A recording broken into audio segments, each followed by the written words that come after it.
Hello, everyone, and welcome to another edition of Turned Out a Punk. I'm your host, Damian Abraham. Once again, I'm bringing you a conversation with someone who grew up listening to punk, may or may not still be involved with punk, but had their life changed by the genre in a major way. And today on the show, the director of TRAMPS, the director of She Bops, one of my favorite people in Toronto, a friend, a pal, someone I've known for a very long time, Kevin K2 Hegge is on the show. And I'm excited for you to hear this. This is a very good conversation. More on that in 1 second. But first, to get in touch with me, head to the email address turnedoutapunkpodcast@gmail.com. That and a Facebook page and an Instagram page for Turned Out a Punk are all run by my brother and show producer and normally guest booker extraordinaire, Tristan Abraham, and he will get the message to me. Love you, Tristan. Thank you for all the hard work you do. You can also find me on Twitter or Instagram at LeffordDamian. If you want to support the show, tell all your friends about it, subscribe to it and rate it, or head to turnedoutapunk.com and pick up a t-shirt. And thank you to people that do that. Very much appreciated.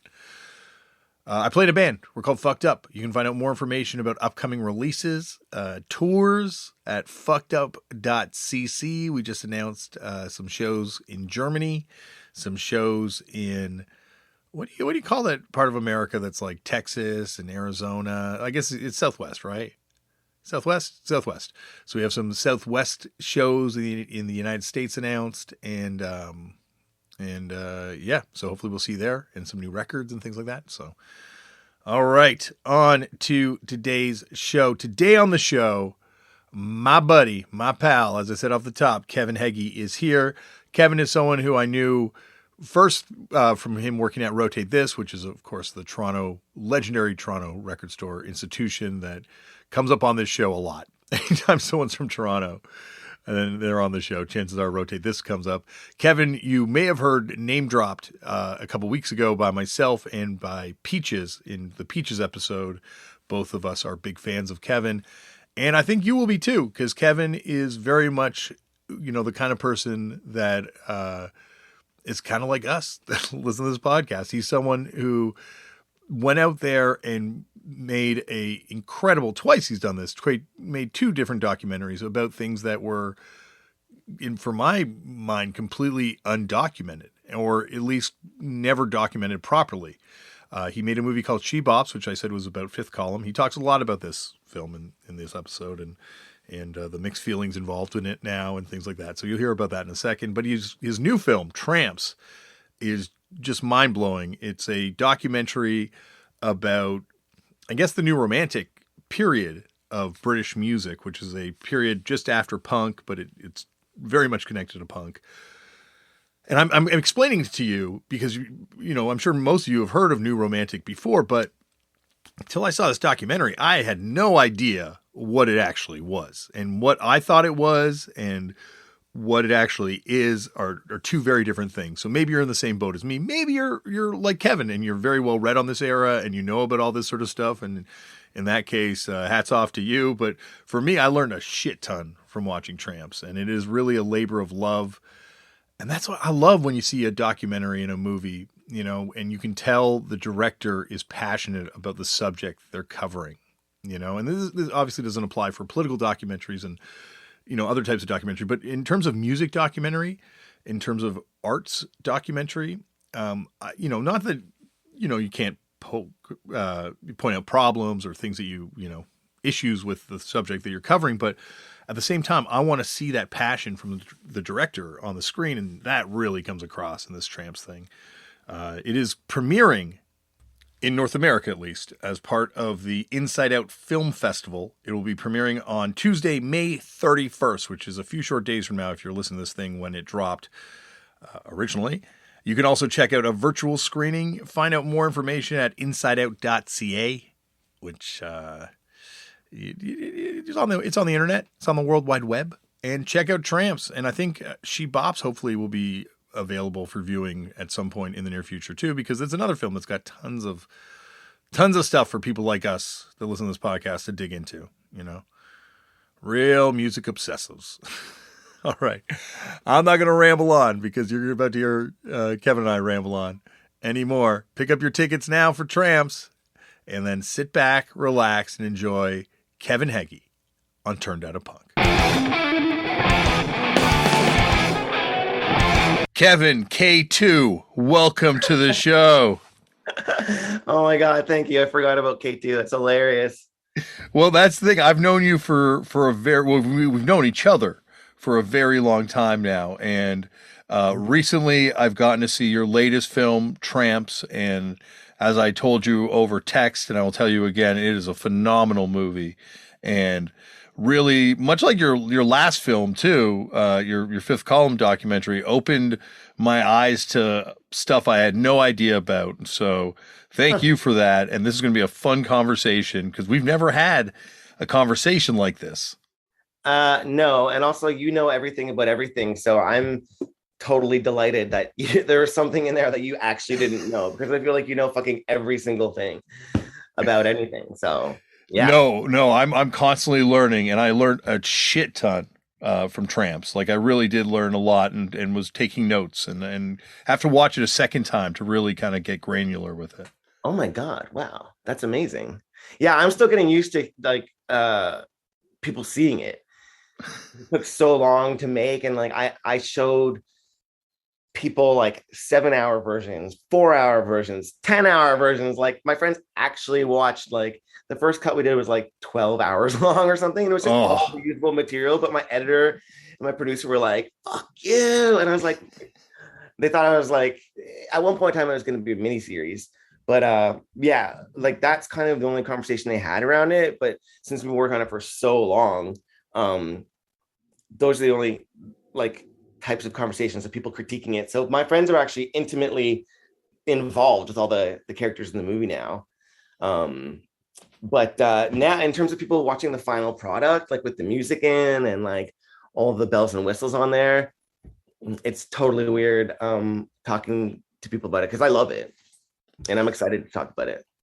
Well, that's the thing is it's like a scene that not only did I know very little about, like I think this what I did know about it was completely misunderstood by me and stuff like that. So I got to talk to you about seeing these 12-hour cuts at some point. But before we get there, we got to start the way that this always starts, which is, Kevin, how'd you get into punk? Do you remember the first time you ever came across it? Well, when I was staring at the ceiling this morning, I was thinking about you asking me that question because I know that you ask it.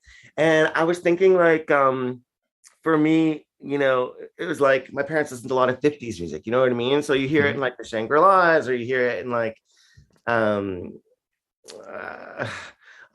think it was just like a rock and roll, the kind of like punk thing. I guess like there was a lot of 50s rock and roll that was like punk for me, but like the term and the word, like I'm a suburban small town, like the place I come from is 5,000 people, my high school was 200 people, and so we're it was a pop punk situation. Okay, it was a Green Day situation, it was a fucking Rancid situation, it was like no effects, dude. It was that sort of thing. So but then somehow, and I don't know how, because my only outlet was like much music, of course. And like you and Peach talked about, like you had the new music and you had Sukyin's show later. Sukyin's punk as they come. And I guess through that, I ended up finding out about older stuff. But I think that my next step in it was, the traditional UK punk stuff, like the Sex Pistols and then blah, blah, blah. But that was really radical for me because, I had my friends to this day. There's a reunion in my hometown, and they still have like Fat Records t-shirts on, and they only listen to NoFX. They only listen to skate punk still. And I remember when I was in college, they would come and visit, and I'd be like, "Let's watch Sid and Nancy," and they're like, "Whoa, I didn't know punk existed," which sounds so menial now, but at the time I felt like I was really radicalizing them. In terms of like good stuff. Well, no, hey, hold up. We don't. I don't. Let's not make a judgment call on the I'm not early making stuff. a judgment call. I'm not making a judgment call about the Sex Pistols. And to tell you the truth, if you want to talk about what I've learned through making Tramps, that's a whole fucking other movie. The Sex Pistols stuff. People, I tried to skip punk entirely, and I tried to go into like industrial music and try and prove that like punk didn't really happen in the way that we've been told. Um, by showing that like Donna Summer was in the top of the charts, and also like Throbbing Gristle were doing their thing, and there were so many things happening at the same time, and we're always taught that things happen in chronology, which is not the case. And so I tried not talking about the Sex Pistols, but everyone I talked to had a really emotional connection with the band.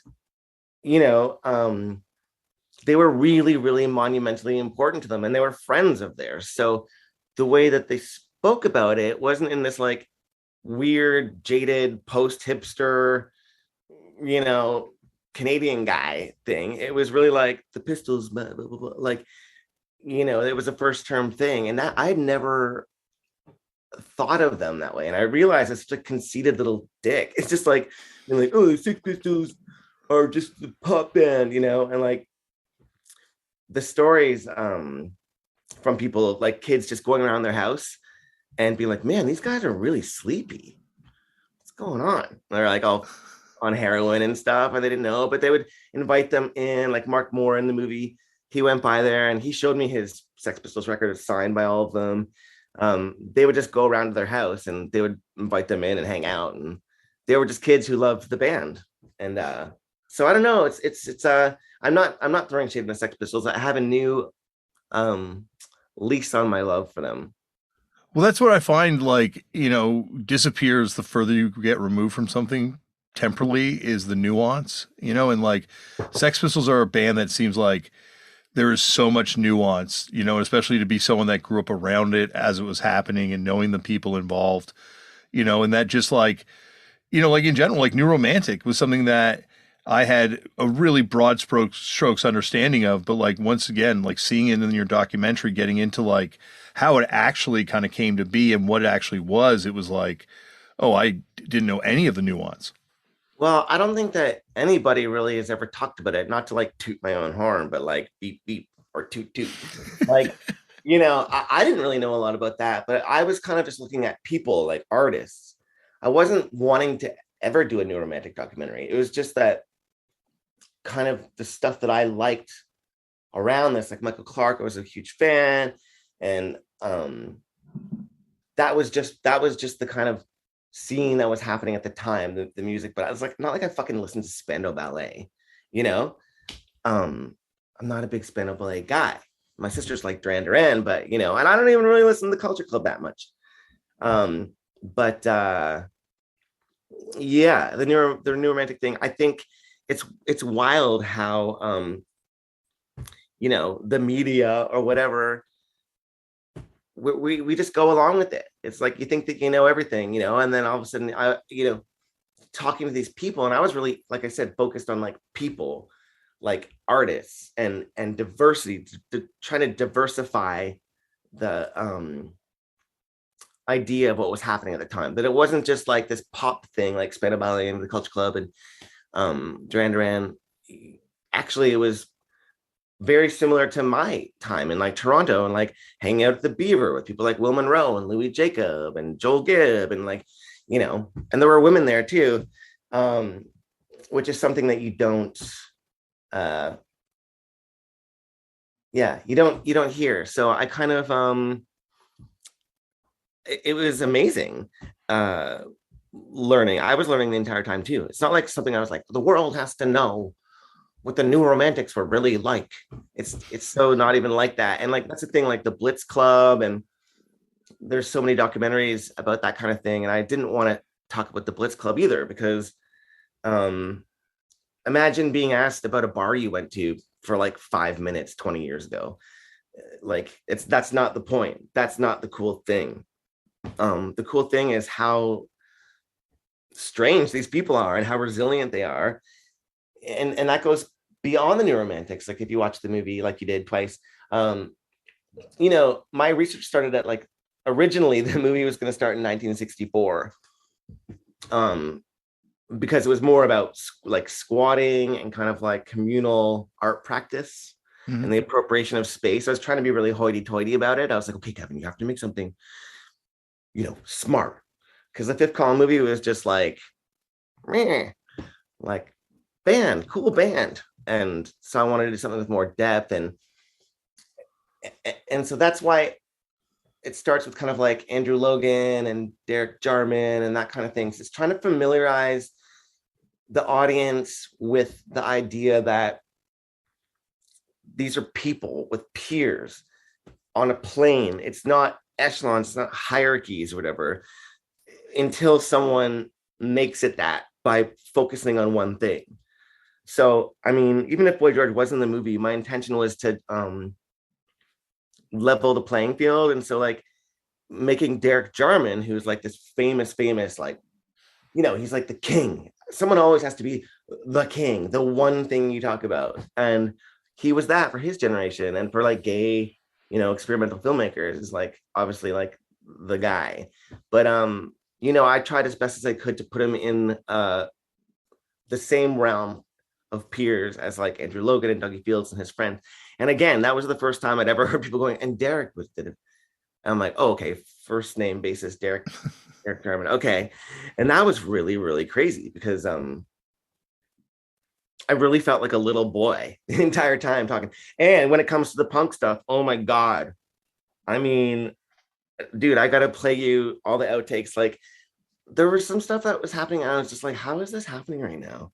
Like with Andrew and Sue from the Roxy, I was just like, is this really happening right now? Like, I don't know. I'm going in all these different places. So maybe we'll talk about that when you want to, but oof, yeah, sorry.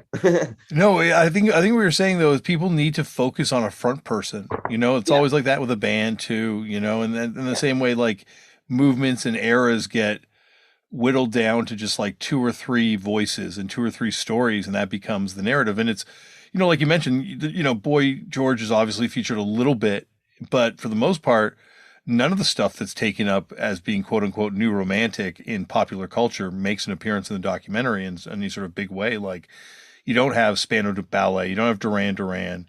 It's once again like the same way I think with punk, but even more so where you have the sort of misconstruing of what was and wasn't part of the thing. Um, uh, yeah, wait. So what are we talking about right now? So, um, yeah, I really, it's weird because for me, I was following a chain of things that I was interested in. Okay, so there's a movie by Charles Atlas Mhm. called Hail the New Puritan. It is my favorite movie, other than Bruce's No Skin Off My Ass. Um, and I don't remember where I saw that first, but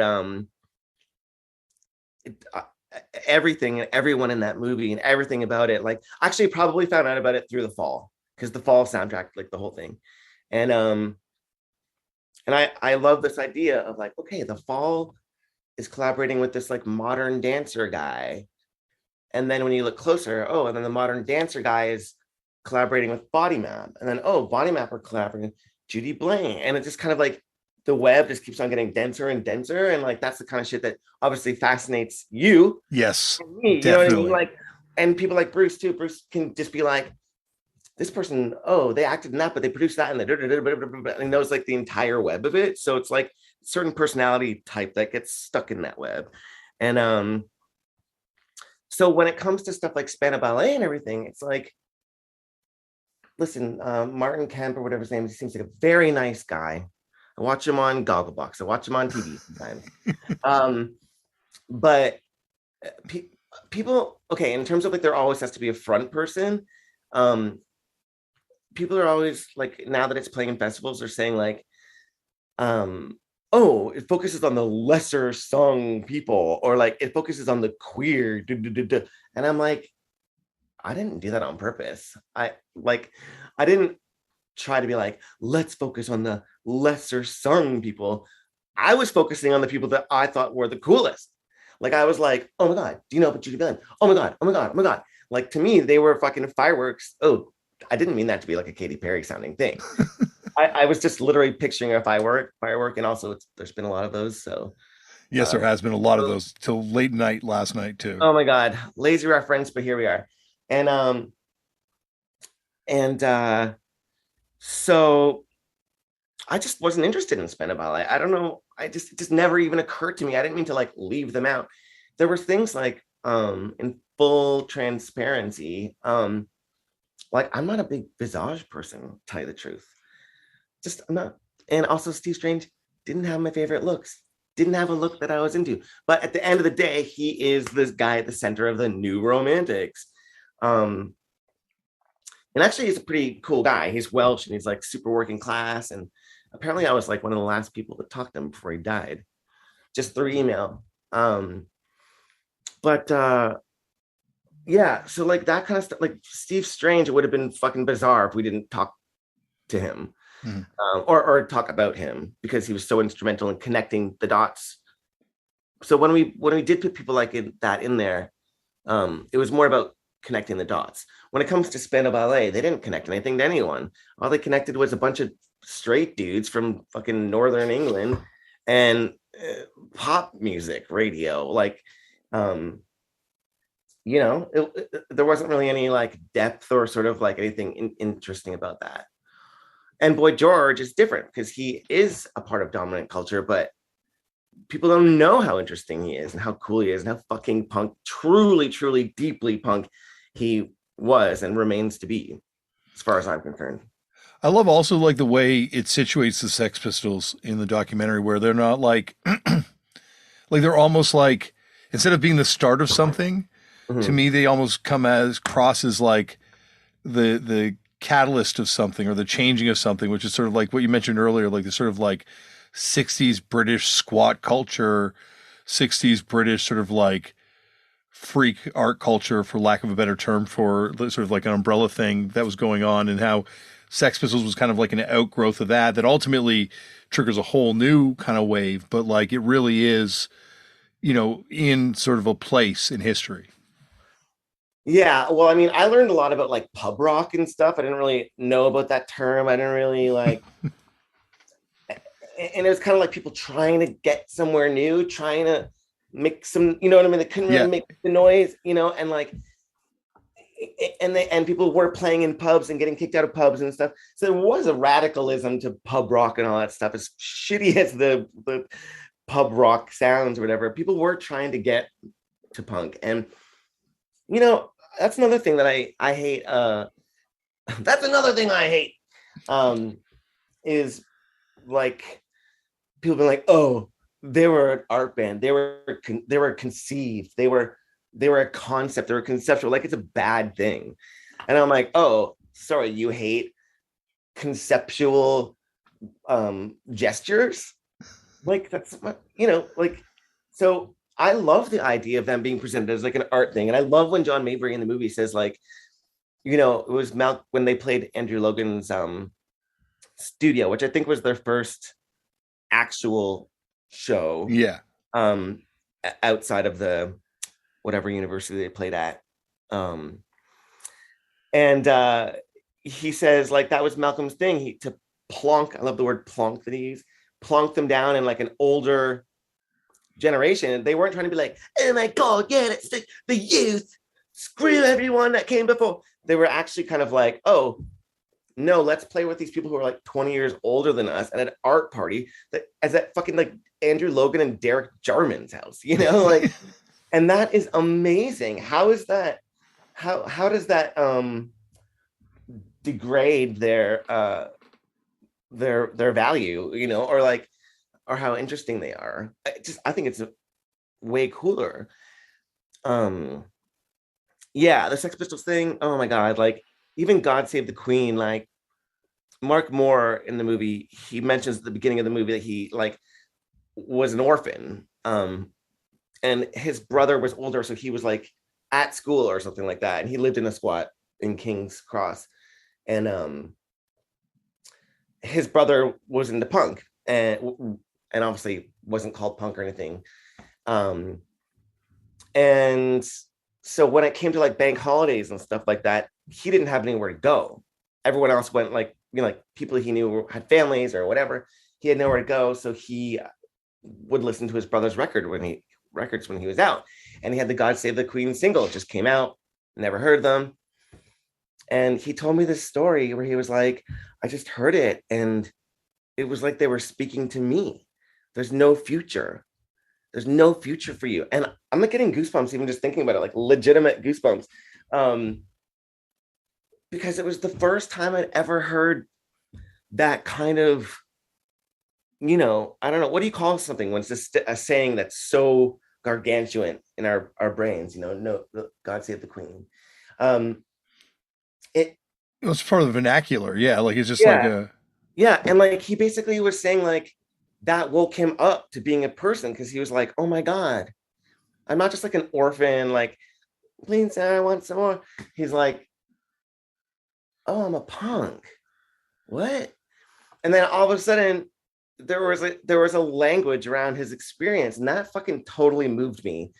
Um, that was my start of being like, oh my God, I love the Sex Pistols, like, mm, kind of thing. mm-hmm. Yeah. I think it's like I've come to kind of think of punk as being this thing where it's like it's like street rock and roll meets high concept sort of art. And it's sort of this like perfect marriage of the two. And yeah, the Sex Pistols kind of like, embody that perfectly. I Baggage mean, aside with that band, there's obviously a lot of shit that went down in the. dude, Lonely Boy by Stephen Jones is probably the best song ever written. I love that song. Like, I mean, there's a lot of good that came out of that band, but like, you never think of London or like the British punk. And that's another thing. Like, I never thought of British punk being like interesting per se. It was what it was.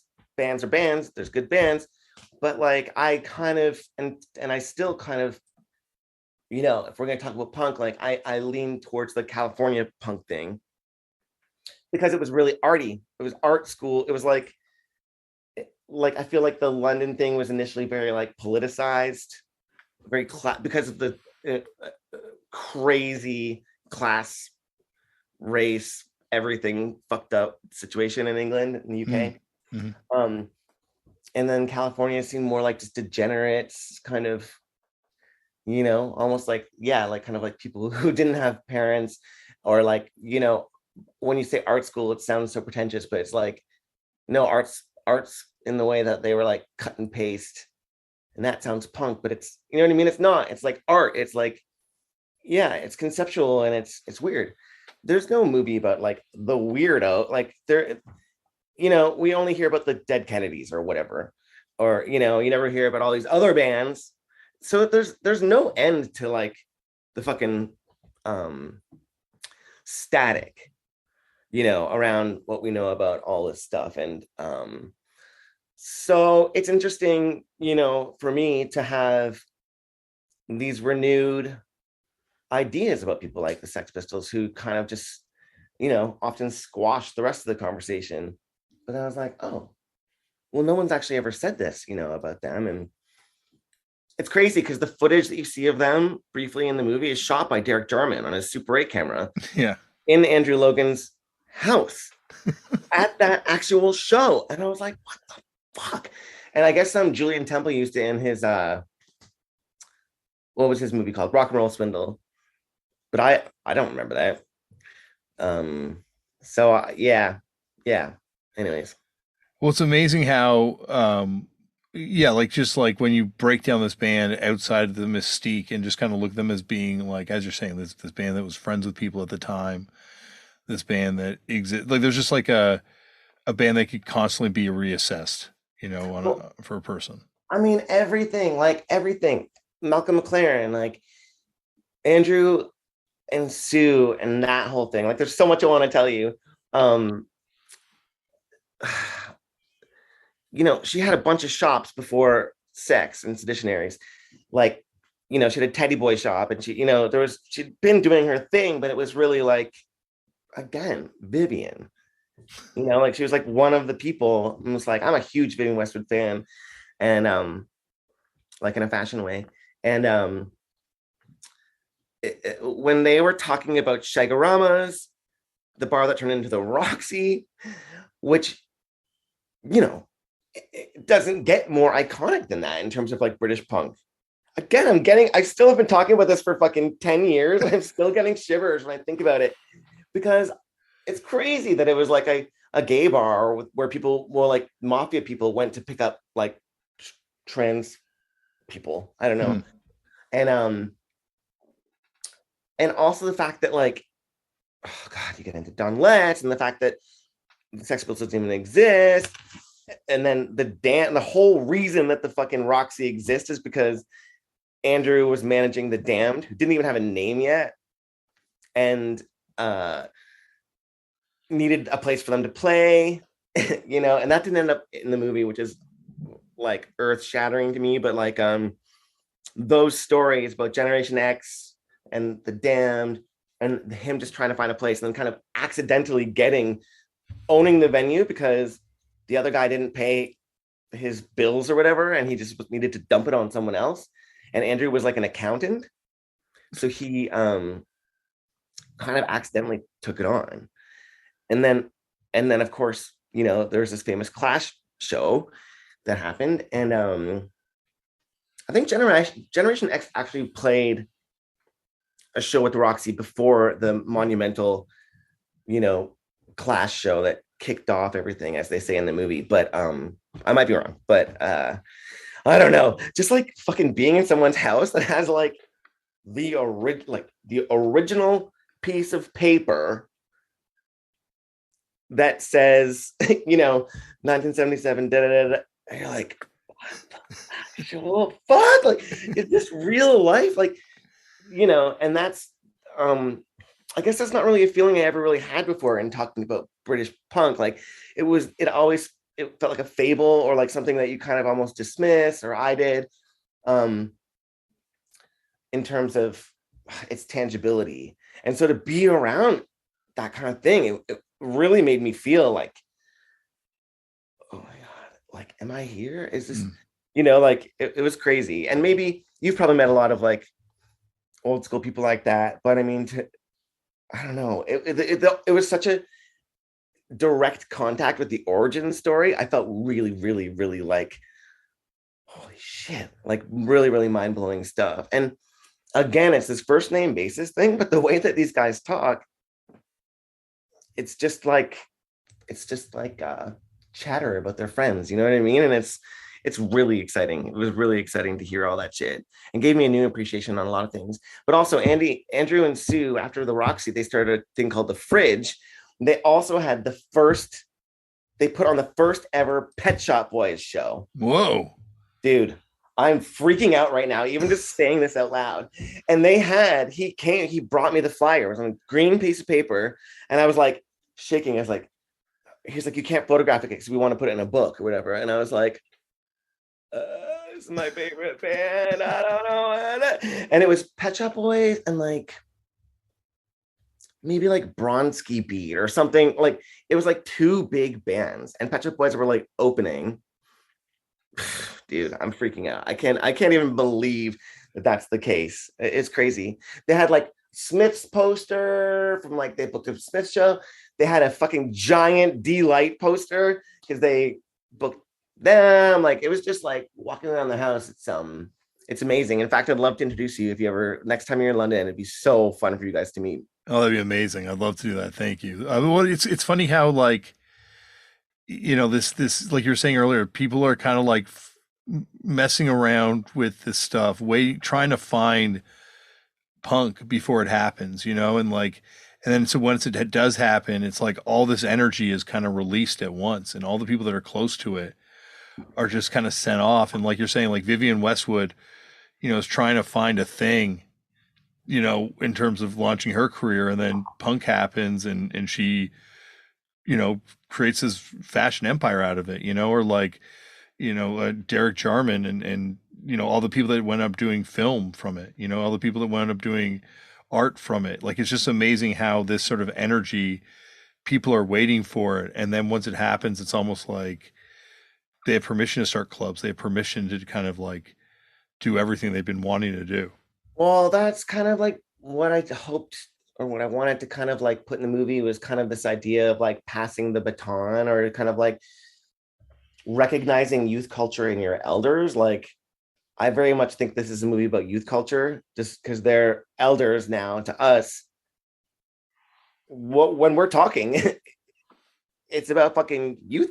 You know what I mean? It's like, Mhm. and their energy, it's so there's this, and Judy Blame says it in the movie. He says like, if you have a younger person, help them out. Like, and he said Derek Jarman did that to him. He like took him under his wing, and I've had that in my life with people that have kind of been like, okay, you're just like this annoying young person, doesn't know anything. But I'll tell you, I'll answer all your questions. Like, when I first met Bruce, I just kind of stalked him and I sat down next to him at a bar and I was like, um, can I ask you a question about Hustler White? He was like, yeah. I mean, he loves talking, himself. So that went really well. But I don't know. I wanted there to be this idea of like generations nurturing generations. Wanted Yeah. to encourage that idea because I've been so lucky with that. And also, in that respect, staying away from the kids these days narrative that always fucking happens, or people saying there was no internet. Like none of that matters. Kids these days are wicked. That's what kids these days means. Kids are wicked. That's newness. Sure, it's different. Sure, it looks different. Sure, they know less. Sure, they know differently. But like, I'm not going to complain about kids these days. So I wanted to show that way that generations can nurture each other rather than being like, they don't know what it was like. Because with movies like this is kind of what you want to do, right? You kind of want, of course, you want younger people to be interested in and have it be exciting for them, as much as you want people who are of that generation and know the new romantics. That's when things get boring, is when you pander to um pander to those narratives that are already kind of like developed. That's why I found it fascinating when you had that part about how, the face and ID, which to me are kind of like the kickstarters of like, what begets almost like Vice, part of Vice, in Oh, that for whole kind of sure. world, For sure. like coming out of this thing too, like how Hmm. you do have that direct connection between the first wave of zines like Sniffing Glue Yeah. to Vice kind of through this scene. Yeah, they were zines, you know what I mean? Like, um yeah, I mean, the ID thing is crazy. I wish that I had them all. It's so annoying because they're like 80 pounds if you go to if you see them at shops, and they're everywhere. Like, they're just like fucking mocking you. Like, buy me. Like, it's like you like at Rotate when you're like, oh my God, that's 7 inch. I need to pay. Like, it's like I never take the jump because there's like a million issues. You know what I mean? So to Yeah. start, I'm just hoping that through this movie that people start giving me like those things.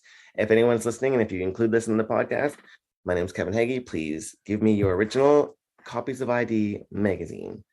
Um, and yeah, I mean, it's, oh man, that magazine is like pretty incredible because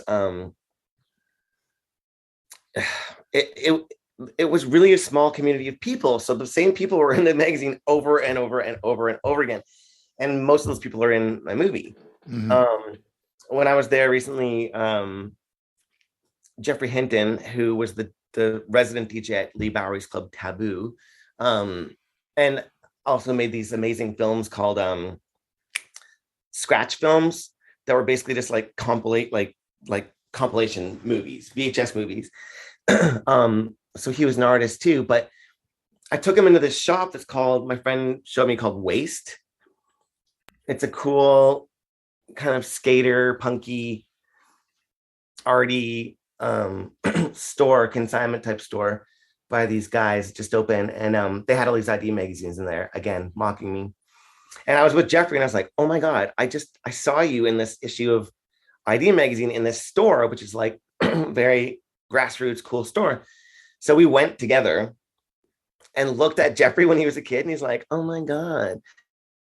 And it was talking about how video was the new thing, which is amazing. And how Jeffrey was at like the center of that in terms of art. And the cute little person who owns the shop or whatever was like, excited to watch us happen in front of him, and knew the ID was a cool thing, but he didn't really understand. You know what I mean? It was like he was a lot younger, and I think he just, you know how when people just think something is cool and they don't.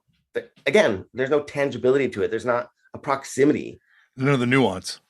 There's none of the nuance. And Jeffrey's like, that's me. And like, the stories are just fucking crazy. And like, that's the thing about this movie is I wish I was still making it. I don't want to say that actually, because I'm so over making it. But like, there's just more and more and more and more. If you keep on listening, there's just more and more and more and more and more. Like, we were going through the ID magazine, and I wish we had it when we shot the film, because like Jeffrey's like, oh my God, that was the time that we went down to Brighton with Lee Bowery, and we all dressed as Lee Bowery, and then, you know, we got hammered and we ruined this and we did that. And like, there's just so many crazy stories that I need to know them all. Well, it's like the idea, I guess, of living your art, you know, and that these were people that were like not just making art, but the idea that like they were art on some level, or like Well, that's the whole life was thing. a performance. That's the whole thing. It's like, yeah, I had to write about that recently, and it kind of alludes to it in the movie where John Mabry's like, you know, they had no product, but they were famous, and you know, now that is just the way fame works. Most of the most famous people in the world don't actually have any sort of shred of talent or anything like that.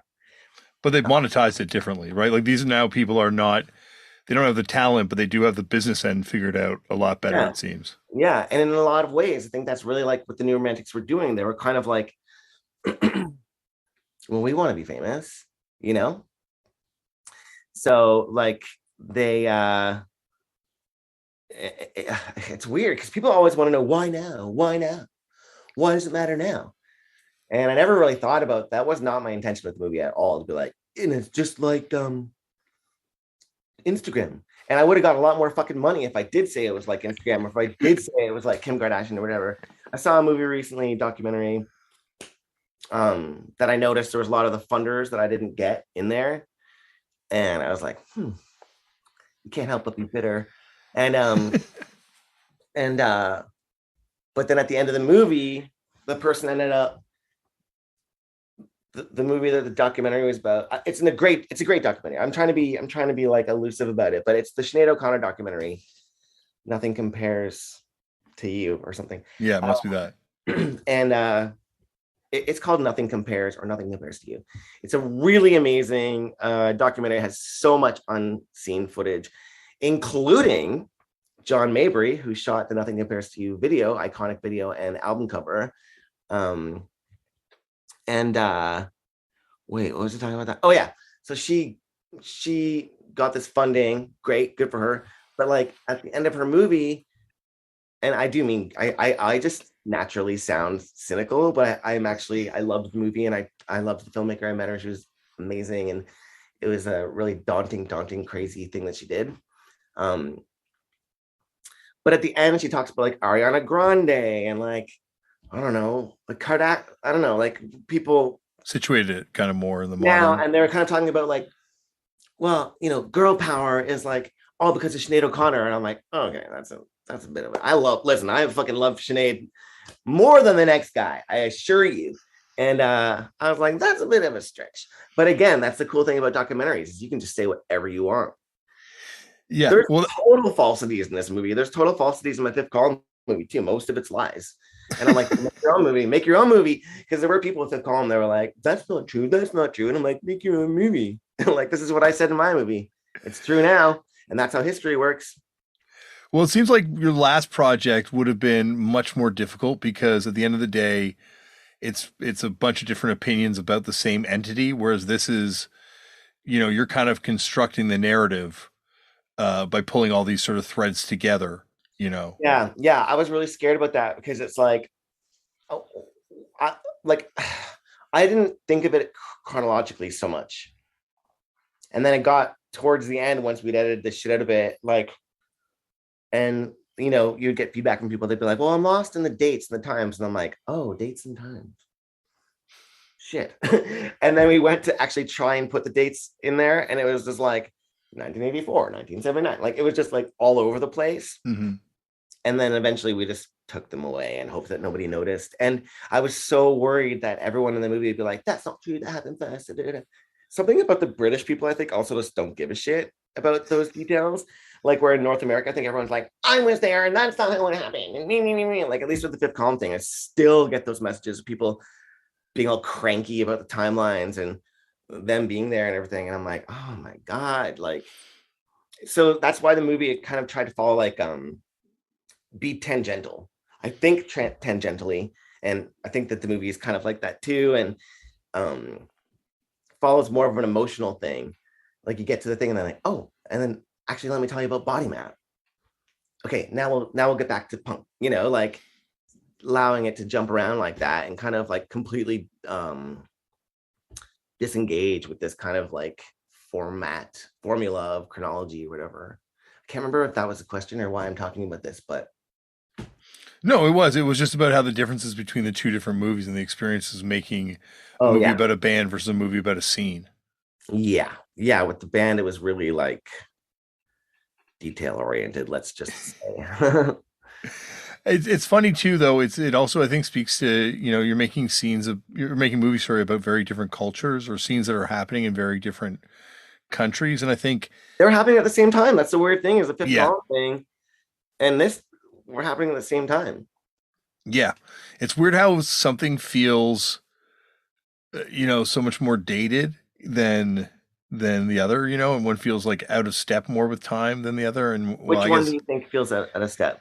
well, I think the Canadian thing, just growing up in Canada, that feels always more dated to me because I can place everything exactly when it was because I knew, like, Yeah, and you Yo-Yo recognize Gang the was, clubs and you recognize like, well, and Yo-Yo Gang was filmed in my neighborhood growing up, no so way. yeah, so I recognize like Riverdale, and I recognize like all these like that corner store and stuff, and so there's, it's Oh one my of those God, that's amazing. yeah, like, so it just, but whereas watching this, it's like, oh, I'm trying to place it in time, and it's only when they're dropping references to like musicians, or I'm like, okay, that must be before Culture Club had songs on the radio, and I'm just trying to place it in my own mind because it does have that kind of like out of otherworldly quality to it. Yeah, it's like, to me, it's very like fable. Like, I mean, the fifth column thing was too, because I love mythology. I love rock and roll mythology. I don't want to know the gritty truth. Like with fifth column, at least. I didn't, I like the idea, like, who is GB Jones? And what? Yeah. That's why in that movie, they're all in like parks or weird like places, you know what I mean? Did they pick the locations because they're in like the most completely different spots to do the interviews in that? It was like I kind of put them in a place where I had projected on them as like extensions of their personality, as like a caricature of their personality. So I knew that with GB Jones, I wanted it to be like a clandestine sort of meeting in a park, like an old fashioned, like, like a street lamp over top of a bench where you meet someone and put down a paper bag and then you kind of go and then they take a bit break. But like, turns out those don't exist, by the way. Um, this iconic idea of, at least to me, of a park bench underneath the fucking light, you would think that would be commonplace. Not the case. We had to go to High Park. It was actually a crazy story. We had to go to High Park, find a park bench, and then we had one light because we had no money. Story of my life. And my DP, Victor, we had this one light and he would kind of like put it on the bench, and GB, has never been on camera outside of her own lens. So there was a lot of pressure going on, and you could just see all the fucking trees behind. It was just like, it's like a flat lighting thing. And I was like, this is a nightmare. Everything's ruined. And I kind of like had a hissy fit and like kicked the light, and it kind of like fell, like just like directly down. And I was like, oh my God, how do we not think about that? Because it looked like she was sitting underneath the fucking park bench with the thing. So that was really funny. And something I didn't know is that the area we were in you could hear like rustling around. It was a cruising area. There were guys having sex all in the park around us. And I was like, how appropriate is this? It was amazing. Um, yeah, I yeah. think it, Mythology, I can't remember, but I, yeah. I think it might be the only music documentary in history that doesn't have anyone being interviewed in front of a wall of records. Oh my god. Oh yeah, yeah. That's I guess that's what we were talking about is like who selected the thing. And yeah, I mean, oh my god, you would should see Bruce's record collection. You would I have in probably vinyl. I've seen a little bit of it in vinyl. dude, that I made it. I should send you that. I made a GIF out of that where he goes, um, these are my records. And no, what does he say again? Alan goes, well, say something about them. And he goes, here are my records. And like, but anyways, now I mean, I don't know.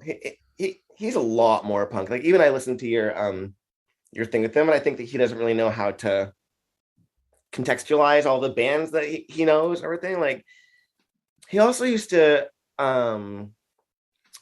record all the shows he went to. So all of the bands that came to Toronto and played the Masonic Temple, maybe was that a big one? Yep. Yep. Like even like the Beastie Boys first show, like way into that era. Like he saw everything, like buttholes or like anything, and then all the early shit too. Like he brought his recorder to every fucking show. So he has like a box of like original bootleg live recordings of these bands. You're just like, what the fuck?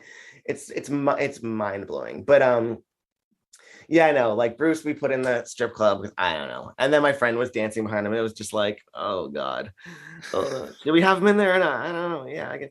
And then Caroline, that's a whole other thing. So basically, and then there were some people I didn't know anything about, and I'd be like, well, I don't really know anything about you. So like, where should we put you? And like, so we put oh my God, someone on the beach. Charlotte on the beach because she was a surfer. She showed up in her rip curl gear and like, yeah, oh my God. It's sort of embarrassing, but maybe amazing too. And then there was a couple of people we just shot in the Hen House, which is like a lesbian bar when there used to be lesbian bars. It was a great one in Toronto, probably the last one. And that was just because my friends owned it and I had nowhere to shoot. It kind of makes sense though, because like everyone kept saying how different all the people were in the band, that they would be Yeah. in such completely different backgrounds, and like, it really illustrated the fact that these, because it's funny. It wasn't until I watched that documentary that I realized, like, oh yeah, they did have that brush with fame kind of moment, Sort of. and Yeah. it was just like, I guess it was a little late for them in terms of like, your band life cycle. And also it just seems like, yeah, personality wise, they were very different people, and that makes it difficult to kind of, as we were talking about off air, coexist in a band at times. Oh God. Yeah. I mean, you think that fucked up has problems. The cutting room floor of Fifth Column, let me tell you, it is just bombs everywhere. It's a nightmare. That movie was total lies. It was all lies because they had such a huge control over everything I did, and it was very, very bad experience. But so the movie, that's why the movie just ends up being like, Fifth Column, we're cool. And then like, and they were, I think it's cool because like I said, I love rock and roll mythology. So I'm fine with the fact that it's live. I'm fine that it makes them look cool because I thought they were cool. And before I made it. And but a lot of the bickering, the band bickering, it's so toxic and just like and so alive still, But unfortunately, we couldn't really be honest about anything in that movie. So I love that about the new movies. I think that the new movie is really like therapy movie for me. And actually it was definitely therapy in terms of like when I was just kind of having the idea of it, because I really needed to regain some faith in um like people that I respected. And so that's why also I think Tramps is more of an honest movie, like at the end, it's not, there's not any like, and we're famous and da da da. It's like shit happens, life is hard, all these people are dead, whatever, we're still here. What, you know what I mean? Like it's kind Mm-hmm. of like a shrug of an ending, but that's what I love about it. And I love that the diversity of people in the movie, a lot of them, we talk about success and failure. And like even with the fifth column thing, when you're like, oh, they had a brush with fame. Well, did they? I mean, like in the movie, it says like, oh, and all of a sudden they were on the cover of all the magazines. It's like, what magazines? Like, depends. You know what I mean? Like, you got to kind of contextualize stuff. I'm being really shady. It sounds like I'm being really shady about them because I do love the band. Um, but it's just these narratives of fame and this and Well, that. at the time, they kind of like those were the metrics for success, Oh, right? for Like sure. certainly as a Canadian band, like to be on the cover of a chart, it's like, oh my god, now it's like, oh Yeah. my gosh, you've made it. Yeah. Now Magazine. Yeah, Now Magazine, who has no music editor, or like all the film people have retired and it's owned by a condo company. things And change. actually, we reached out to them to write about tramps, and they were like, "No, we don't do art or culture." I'm like, "Oh, great job you've done with turning Toronto, for the better." It's so sad. Well, I think that's the thing that I loved is also like contrasting the two movies in terms of like, as you're saying, they take place in the same time. Just the way there's no, we don't romanticize. I guess there's not a lot of romance in Canada. And the idea that we don't really romanticize our past in the Yeah, same sort of way. no, we don't. God, I was writing about this recently too, and I had some brilliant way of saying it. It was like we don't celebrate our histories, and like when you look at people like Will Monroe, Hmm. we don't ever celebrate our artists when they're alive, especially gay ones. They have to be dead. Lee Bowery, he was on TV and stuff like that, but now he's like a fucking, for the gays, he's a household name, and but not when he was alive, only when he died of AIDS, like, and 20 years later, like, but Canada is like that with everyone, not just the gays. It's just like we just don't value. We've decided that it's Neil Young, and that's the way it's gonna stay. Yeah. Jennifer Castle is one of the greatest Canadian songwriters that has ever existed, on par, I think, with Joni Mitchell or whoever.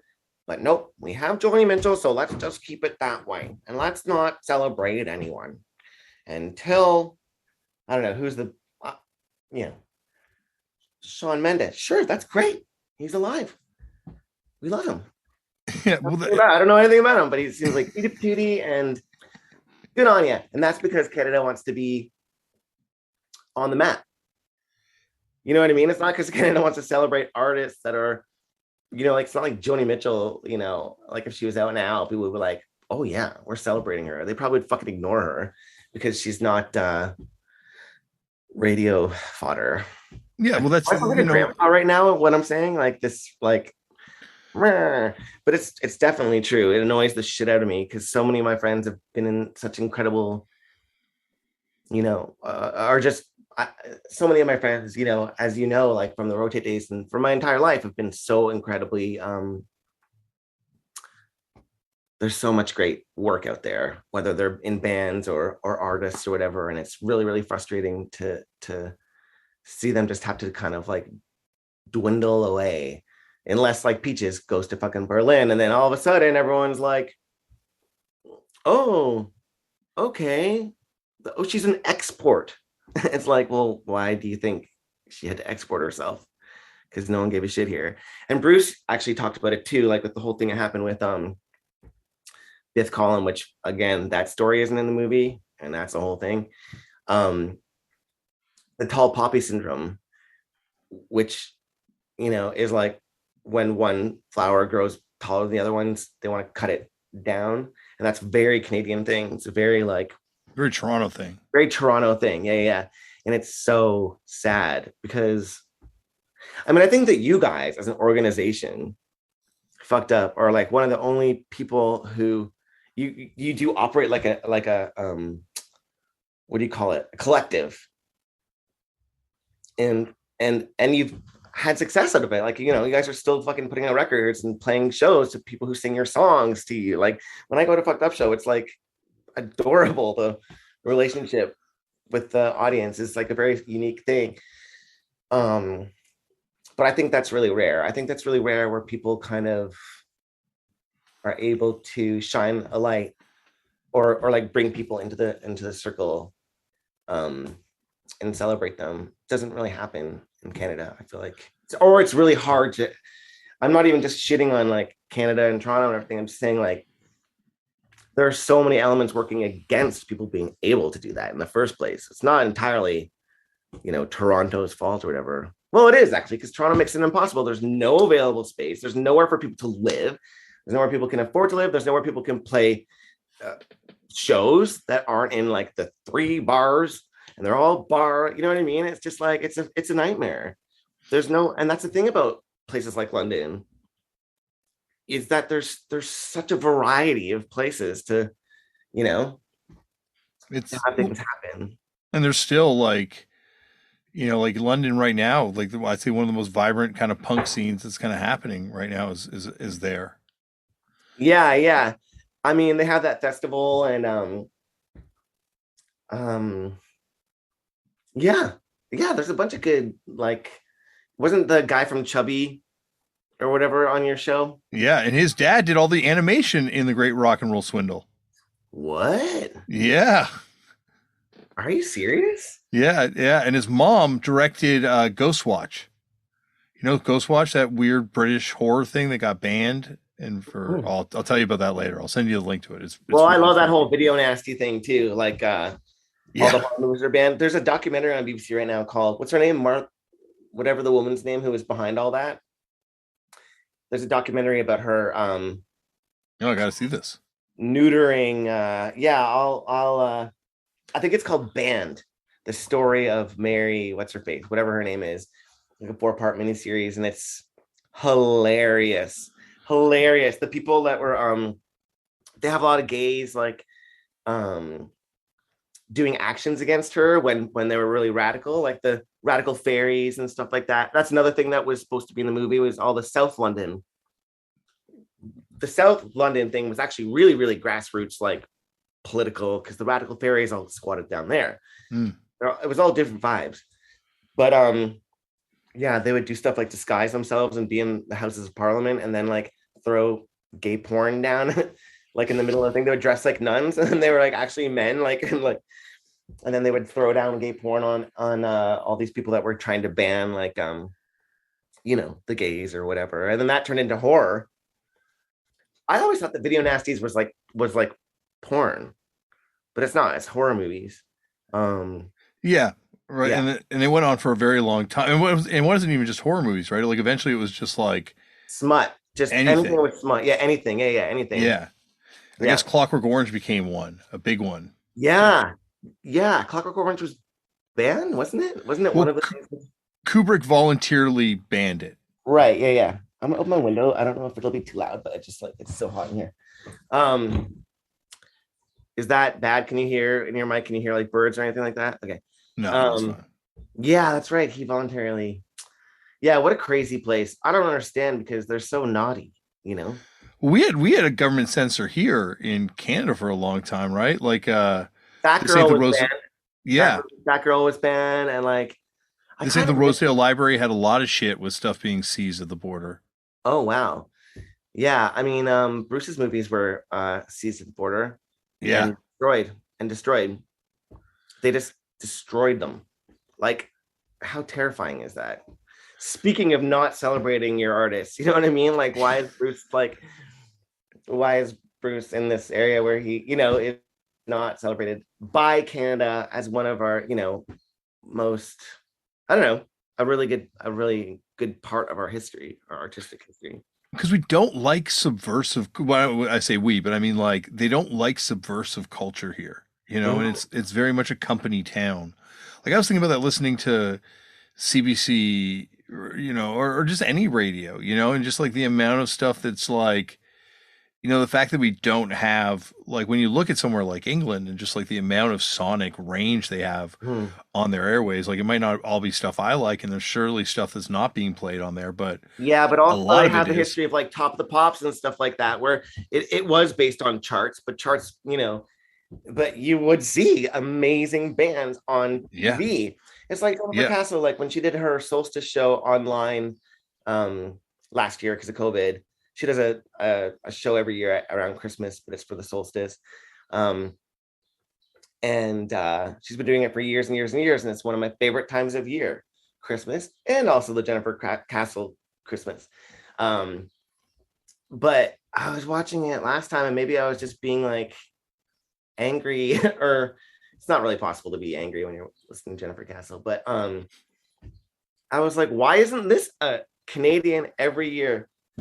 Jennifer Castle on the CBC, a time honored tradition every year. Because you know what I mean? Like, why isn't there that kind of thing? What I don't know. It's just like it's just there. Yeah, you're right. There's no through lines unless you're kind of like a corporation or you're like if there's a business model and there's a business person that's putting you on TV, that's the only way that you can get there. And not that being on TV is probably in Jennifer's like agenda. I'm just like putting all of this weight on her, but you know what I mean. Well, even like you look at Drake, and Drake had to go to America to Yeah, break. started on the bottom, went to America. Yeah, like he was on TV up here already on Degrassi, and it's Yeah, still, it was like anytime you want to do something new. Stephen Page was on from the Bare Naked Ladies and was talking about how anytime you wanted to do something that wasn't the American version of something that already existed, or the Canadian version, I should say, sorry, of something that already existed, you yeah. were going to meet resistance. And it's like you said with Peaches, like how Peaches had to go to Berlin to do it. And Peaches was in a band with him. Or wait, didn't she sit on No, his? they did musicals. They did high school musicals together. Right. That is hilarious. I found out so much about Pichu's a close friend of mine. Oh, as you know, because you guys, I literally like was floored emotionally hearing that. It just that speaking of like an out of body experience, like thinking of yourself as like a kid trying to get into bands and then in Toronto when you're really excited about everything, and then I'm hearing Peaches say that about me, and I'm like, of course we talk all the time, but I'm still a fan. I'm Yeah, still like yeah. a fan. So, and even beyond the fandom thing, like just the sweetness of that was, I was just like, holy shit, I never saw that coming, and it was like monumentally whatever to me. But yeah, Stephen Payne. I learned a lot about her through your episode. Actually, I was just like, I didn't know that she was actually in a band with Andy Stochansky, who is Ani DeFranco's drummer. And full disclosure, I don't hate Ani DeFranco. I think that it's misogynist that people, fucking hate on her so much because she's a really good songwriter, and like punks can go fuck themselves if they disagree. But yeah, that's a weird thing. He's from Toronto, and he was in. I think that Peaches played with him, or there's a connection there too. I shouldn't have said all of that because it had nothing to do with your episode, and now I love Ani DeFranco. Whatever. Okay, I don't care. Well, I had no idea about that Ani DeFranco Peaches connection. Now, I you know, know. I don't know if they ever. I don't know. I don't know if that crossed over, but now you can connect at the drive-in and Beto O'Rourke to Ani DeFranco. You know, wait. What was the thing with that? The drive-in? well, Cedric from At the Drive-In and Beto O'Rourke played in Foss together, and Foss did a Oh, tour with Placebo, Feist's old band, who was in the band with Peaches, who now we have the connection to Ani DeFranco. wow. We're making Canadian history here, There you folks. go. The webs we weave. The webs we weave. Yeah. That's crazy. How did you get the job at Rotate? Because that was where I first met you, and that was obviously the coolest place to work imaginable. I think Brian thought I was hot. I mean, I wish that someone else thought I was hot since then. It's not going so well, but I don't know. I don't know. I had been in there. I think I dropped off. I don't know if I dropped off a resume, but I was in there, and the phone rang at the front desk, and Kevin Yonke was like K1, KJ. That was why I was K2, because it was KJ. And he was like, "It's for you." And I was like, "What?" And then it was Brian in the back being like, "Did you hand in a resume?" And I was like, "Yeah." I don't think I actually did though. And he asked me where I would file "And You'll Know Us by the Trail of the Dead." I was like, I guess, because "and" is like part of the title. And then like the band, and he asked me the band, and I was like, S. And he was like, "Okay." And he asked me what records I was listening to, and it was like totally pop music. It was like Bjork, Aphex Twin. You know what I mean? It was like Yeah. that kind of thing. So I don't know how I got hired at a cool record store, because it didn't really have that like interesting of tastes. Going back to, when you were in high school, you mentioned all your friends being into No Effects and stuff. Huh. That was, obviously pretty popular, but it certainly wasn't mainstream music back then. Were like a lot of kids that went to your school into that? Oh yeah. Sorry. Weird. Because it, like, outside of Southern California, it was never, I don't know, never felt like, at least around people I knew, never felt like the dominant thing. I didn't know that. I thought it was. I thought like Lagwagon, No Effect, like all the fat. I thought that they were, again, like I had a total disconnect. Like even though much music was around and stuff, it's not like you saw fucking No Effects videos in there. You're right. No, But no. like Pavement and stuff, like I in grade 9, I met like my best friend in high school, and she gave me a cassette that she'd recorded of Pavement, and it was not Slanted and Enchanted. It was the one before it, Westing or something. Anyways, really shitty sounding record. And she was like, "Yeah, they like recorded this in their garage." And I thought, because I was listening to like Nine Inch Nails, still am, motherfucker. And she was like, "Oh, they recorded it in the garage." And I didn't really have any concept of like making records in the garage. You know what I mean?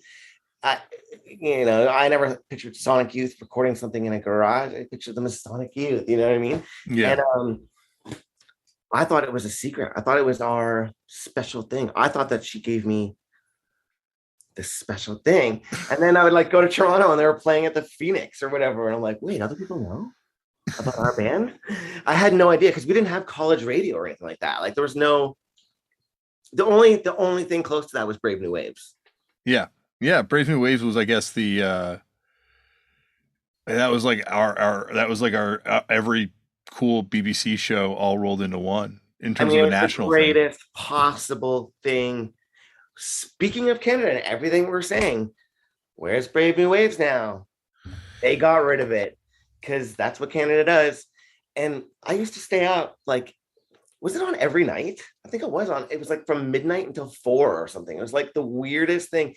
And I would stay up with my dad's tape deck, in stereo, and like waiting for them to mention something. And oh God, I wonder where that fucking, I have some tapes still from Brave New Waves, and there's bands that I'm still hunting down. This band Gilded Lil, this Scottish band that apparently only existed for like 1 second.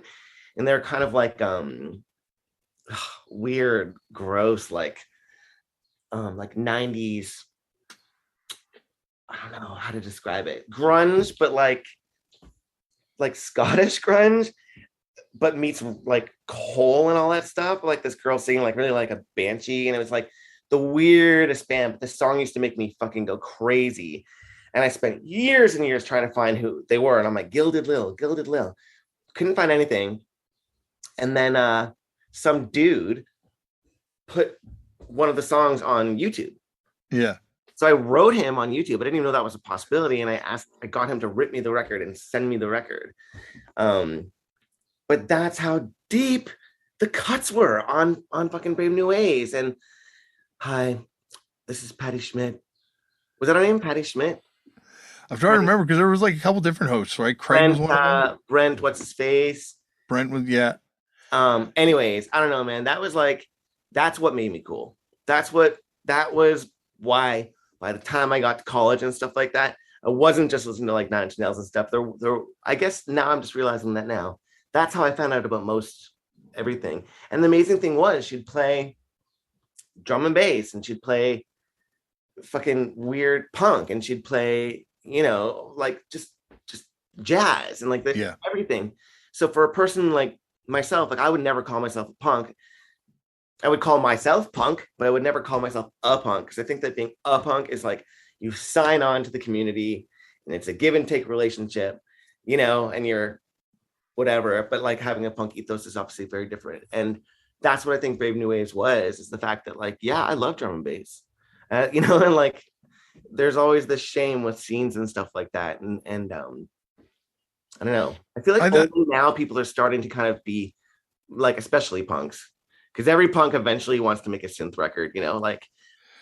Well, because I think you go back and it all connects back to it, right? Like your documentary shows that, like, you look at even the club kids in New York, like that connects weirdly back to punk, like there's just like this sort of, like this energy we talked about, giving people permission. Like not all of them stayed playing this capital P punk thing. Like a lot of people went different places to it. And I Well, think, that's something that is really crazy because like I don't remember if it was me and Julia in conversation or if I had it on camera.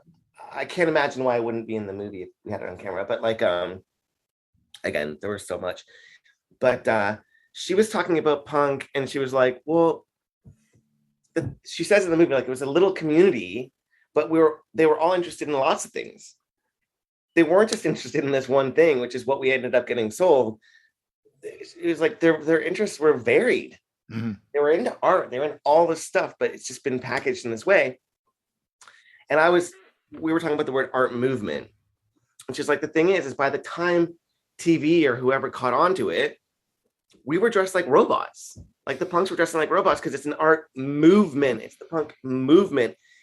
The moving part is central to the entire punk ethos. It's all about the next thing, not in a trend way, but in like an interest. We're interested. We want to hear new music. We want to hear new sounds. Kraftwerk came along. They were like, punks were listening to Kraftwerk, motherfucker. They weren't listening to the Sex Pistols. You know what I mean? Well, they were listening to both.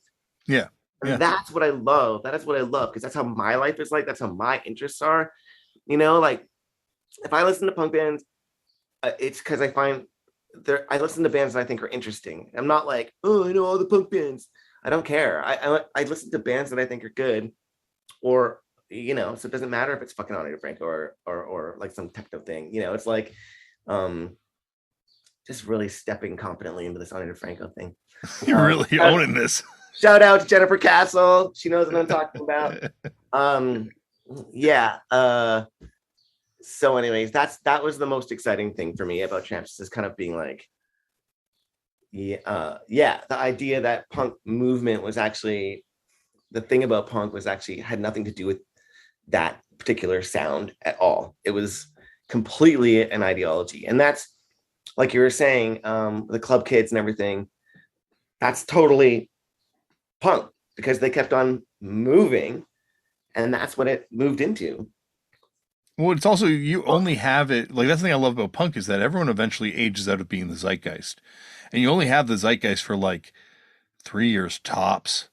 And then another group of kids are going to come and either reject what you were doing or take what you were doing to the next level and do it, and that's Or have more why, money to do it or something. I mean, if yeah, you look at the Roxy, it was only open for like 90, what is it, 90 days, 100 days? yeah, yeah. And that was like really the span of anything that we know of, is like all of the good punk bands, and even a lot of the popular ones, they weren't really, the scene only lasted like a glimpse. And I know that's been said a lot, but again, the cold hard truth of that, when I was making this movie, I was like, holy shit, yeah, it really didn't happen. It was just a flash in the pan, Yeah. until it was on serviettes and like dinner plates and stuff. Well, and that's when like, it takes the industry a while to figure out how to market something or to kind of like produce the products that they will eventually market. And by that point, the zeitgeist has moved on, and there's like a new thing kind of at the center of it. Well, I mean, that Bill Grundy thing, when the Sex Pistols went on there, you dirty fucker. Yeah, Was this, I can't remember if it was Stephen Jones or who said it. You dirty Steve fucker. Jones. It was Steve Jones. Yeah, Um, and that made them a household name. But why were they on TV in the first place? Because that's another thing that didn't make it into the movie, is like punk was banned in London. So there was pub rock was still the thing. Mm-hmm. And then none of the clubs would book uh punk bands. They weren't called that yet. But then they had to make a reason to ban them. So they weren't allowed to book punk bands after the Bill Grundy thing. It like got banned. I miss stuff being banned. I'm so sick of everything being canceled. I wish it was banned. Like I want to get banned. You know what I mean? It's so cool. All my favorite stuff was banned, like Madonna. When I was a kid. Oh yeah, you asked me my first thing, punk, Madonna. Have you heard of the Breakfast Club? Yeah, that one song is really good. Like there's that like 30. There's like a 20-minute, 30-minute thing, Yeah. and there's the one song. I cannot believe it wasn't a giant hit. That's like I gotta think that she had that punk moment where she was going like early stuff in New York, seeing that stuff, and obviously taking the ball and running a different direction with it, and to Someone cultural, else's ball yeah. and running with it. Well, and then but that's the thing. That's what that's how you make your own thing. That's like the ultimate punk thing to do is just kind of like steal enough things that it looks like it's something completely original. Yeah, I mean the thing is like with her first record and everything, like she actually did have a lot. If you talk to the producers, like even Jelly Bean and everyone she sort of ended up working with for most of her career, there are some really amazing things online of her of them talking about her, how much she had to do with it. She wanted to be famous and she wanted to take all these things, but she knew exactly which elements she wanted. She wrote her lyrics, and I don't know, really was very much punk because like, you know, to make pop music like her at that time, it didn't exist yet. Hmm. That kind of pop, you know what I mean? So to be friends with like Basquiat and DNA and fucking Mars and all these like amazing, no wave bands, and then be like, I want to dress you up with my love. You know what I mean? It's Yeah. like that's pretty cool. Well, that's the thing. I think also about that no wave stuff, like we were talking about, like how the popular perception of it is this like weird, noisy, very much Lydia Lunch kind of version of things, which is definitely obviously a huge part of it, but like it was weird poppy disco stuff. It was jazzy stuff too. It was like, Yeah. It was like very, very high quality when you have like bands like not bonk, conk, bonk, boink. What's that band called? Really? Like kind of ESG funky sounding.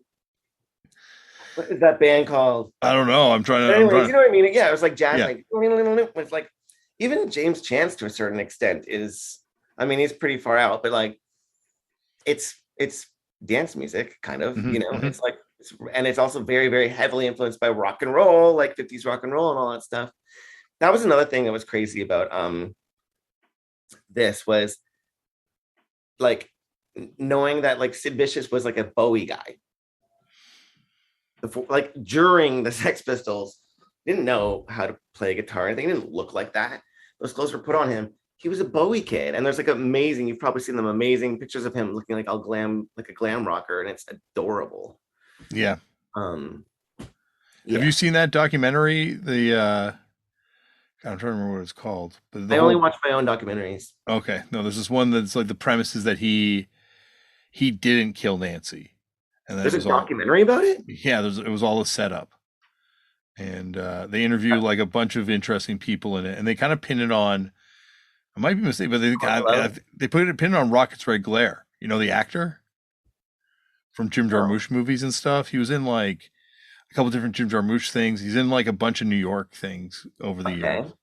but they kind of pin it on him a little bit in this documentary. I think Courtney Love killed Sid Vicious's wife. That would be that I would think be a Kurt cosmic Cobain. twist. I think Kurt Cobain killed Sid Vicious's wife, or Nancy, and then Courtney got mad and she knew there was a movie there, so she killed him, and that's how it happened. You think that's how that all played out? That's my next documentary, actually. Well, what are some of the topics you're kind of looking at? Are there other scenes you kind of think are stuff? Because you kind of like worked on two different scenes that are really under documented with these two different documentaries. Well, it's not like scenes that I'm interested in. It's more like either something I'm obsessed with that I just kind of want a reason to like talk about a lot, or like make my life, like focus. So like that's kind of what this was. And the fifth column thing too. Fifth column thing literally happened because I was listening to them. I used to sneak into the Hilton pool. You used to be able to sneak in there, and I was listening to fifth column, and I just got really disgruntled. I was like, why isn't this band talked about? We only ever talk about Neil. Exactly the way I still apparently nothing changed by doing that. Apparently I'm still just as fucking disgruntled. But and I went home and I wrote my first ever grant that day. I was like, fifth column, and I got it. And so it just totally came from an obsession with the band and like being obsessed with GB Jones. It was really for me, it was all about GB Jones. But as an artist, because I knew her from the kind of queer Toronto art scene through Will Monroe and Bruce LaBruce. And yeah, I don't know, like there's tons of stuff I've pitched. It's fucking impossible to make a movie because no one gives you money. It's in Canada, it's like everything's niche. Like, I'm like, okay, Boy George is niche. Great. You got me. I don't know. Like, to me, I tried to make a pop movie. To me, I think this movie is a pop movie. I think that it's a TV movie. You know what I mean? Like, and I tried to make it that way too, like in terms of the production values and everything. Because I'm so sick of being poor. I just like make it look fancy. Someone give me money. Didn't happen. So the things that I want to do, like for instance, Kemper and I were talking about, my dream is to make a Kemper Fowler movie. Kembra, are you listening to the podcast? I'm still thinking about it. But she's majorly flaky, and she actually wanted to see me make more stuff so that she could have the confidence in me. And I don't think that the stuff that I've made is going to make her want to work with me, because I think it is too kind of mainstreamy. Like, I think of what I do as kind of, or what I have done is as mainstreamy in terms of the stuff that I like. I think every artist does, though, right? Like every artist is like, what I'm doing has greater acceptance than it receives. Maybe not. I mean, I've never been like a top tier artist, but I think every artist is like, certainly from what I've talked to on this show, is frustrated by the audience they didn't reach more than they're necessarily satisfied with the audience they did reach. Yeah, and I mean, I don't think that Kemper wouldn't want to be like. It's not like she doesn't engage with mainstream culture. Like, she's walked in Rick Owens shows. She walked in, who was it? Oh my God, Mugler, like just before he died, and like, and she's been in Space Hog music videos, and she's, it's not like she doesn't. I don't know. I shouldn't speak for her, but I'm sure. I think a lot of people are more interested in being mainstream than we think. Myself deeply included, only because I'm sick of being poor. Again, like I said, but yeah. So I wanted to do a Kemper movie, and then there's a couple things that are kind of like I'm working on right now, and it's too weird to talk about because, again, it's so soul crushing to try and make something and convince people that you should make it. So, you don't want to talk about stuff because you'll feel like a failure. But you did it. Like what? you've done it. You've now done it twice. You've done it. I know. And you know what? I can't believe that I want to do it again because it was a fucking nightmare. I almost died making this movie. It was crazy.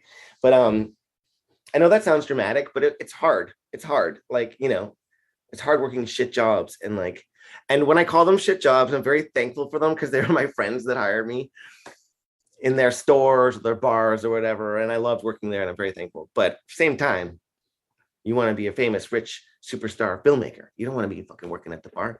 So, yeah, I don't know. I have a feeling that I'll have the same feeling with the next one. And I don't care. I mean, I love Kemper so much. Like, I would be living in a dream working on that movie. You know what I mean? Like, it's like Tramps. Like, when we were working on it, when we actually were able to work on it and like cut the movie and everything, it was a dream because I love everyone in the movie so much. And I loved all of the art we put in there. For me, it was just like a fucking compilation of stuff that I loved. Yeah. You're making your own favorite movie. Yeah. it literally, that's exactly what we called it. We're like, this is my favorite movie. It's all my favorite stuff. That's why I don't make like political documentaries, because it's like, ugh. That's why I do this podcast. Same reason. Exactly. Yeah, exactly. You make space for the stuff that makes you able to stay alive, basically. So Well, I don't know. if you're not going to get rich on it, you might as well do something you like doing. Exactly. Yeah. And so far it's pretty rewarding. I have to say, like, Tramps is the first thing I've like been able to stand beside and be like, I'm really proud of this. The Fifth Column thing was too complicated. It was all dark vibes and bad vibes. And this is the first one that I've been able to be like, it's such positive vibes, and like, which sounds so cheesy, positive vibes, but like everyone in the movie is so supportive, and um I find it really celebratory in a way that we're able to celebrate it. Whereas the Call movie, it was celebratory, but in an enforced way. And this is more like they didn't know that I was celebrating them in the way that the movie ended up. So when they saw it when we were in London, they were like, "Oh my god," we had no idea, because they're so used to being just like on BBC, like talking about Boy George. Mm-hmm. So like none of them had talked about themselves and their upbringing, or their ideas or whatever, because their ideas are only ever used to reinforce the Spandau ballets and all that stuff. So yeah, I fucking love it. I don't know, and I'm so glad that you liked it, and I'm also so glad that even if people don't like it, they'll just tell me that they do. It's a win-win. It's a win-win. Yeah, it's all good with this one. We'll just have to see what's happening. We still owe a lot of money to people, but I don't even give a fuck. You know what I mean? Like, one point in time, I was just like, I just want it done. Just want it done. I don't care if no one sees it. And now it's done, but I think people are seeing it, so it's cool. I'm excited. Yeah, well, that's like, and I think that's something that comes when people get older too, is they begin to realize, like, if someone didn't do this, my story wouldn't be out there. Like, these are stories that will be forgotten otherwise, or not told Well, otherwise. that's a really complicated thing, though, because that actually can make people really guarded. Because, especially in this scene, if you can call it that, like the new romantic thingy, um, like you see people like George, and actually, I was trying to find drama at the beginning. I was trying to find drama, being like, so were you guys mad when Boy George like got so famous and you didn't? And they were like, no, we loved it. It was crazy. Like they thought it was wild. They thought it was funny. And so there was just this support. And I was like, no. I'm from Canada. You're supposed to hate when your friends become famous, or whatever, like, The and Toronto thing. yeah, the Toronto thing. And they're like, no, it was like hilarious. And to this day, the Duran Durans, and even Susie, like the fucking coolest ever. They're all kind of supportive of each other, and I love that. I didn't expect to make a positive vibes movie. Believe me, has never been my intention. It just happened by accident, because I was trying to find the drama, and there definitely is drama, but what was more interesting was the kind of support network that happened. Again, that's something I want to encourage in myself, in the way that I treat my friends and celebrate my friends. And I hope that other people, feel that way too, because everything, you have to be really competitive to survive, especially in London, especially in Toronto. You have to, like, you know, Do you think it was always that way, or do you think that's something coming out of, like, the fact that they've lost so many friends? Because there's that part where they talk about how, there was like a time where it was like a friend a week was passing away. what, when people supporting each other, or Yeah, people, like being like caring about each other and being compassionate for each other. I don't know. That's a good question. I don't think that it was because of that, but I'm sure that reinforced it for sure. Man, that was dark as fuck, asking people about that. Speaking about like tangibility of conversations, whatever, like, for my generation, in terms of um, you know, the height of the epidemic, like, we're able to be like, oh, the AIDS epidemic, it was horrible. It's a thing. It's a big balloon, and like, but then when I was asking people in the movie, I actually felt really like lecherous, because of course I wanted to make, everyone's always saying, why does it matter? Why does it matter? Make it important. You know what I mean? I'm like, okay, well, AIDS will make people think it's important. Like you feel really like lecherous.